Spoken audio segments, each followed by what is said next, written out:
All right, welcome back. So in this video, we're going to talk about the design menu or tab. So let's open up Web 1920 by 1080, and we're going to click on the design tab right here. So this design tab has a couple things in it. For one, you can add assets to the design tab, right? You can add colors, character styles, and components. Okay. The other thing you can do is you can open up layers and look at plugins, and that's going to open up in this design tab right here.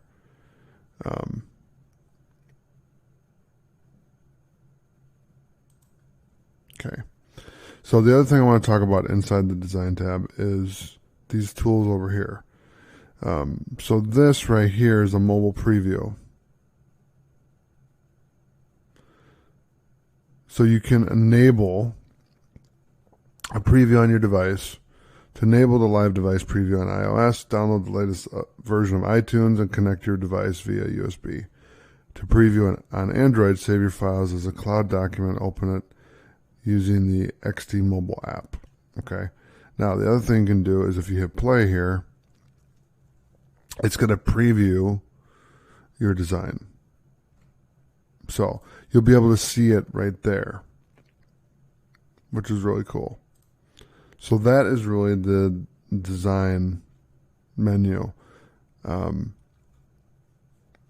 lot of the stuff that you're using is right there. Now, if you go to prototype, this is still going to be there, but the design tab really is for this right here where you're designing everything out, and then you prototype here.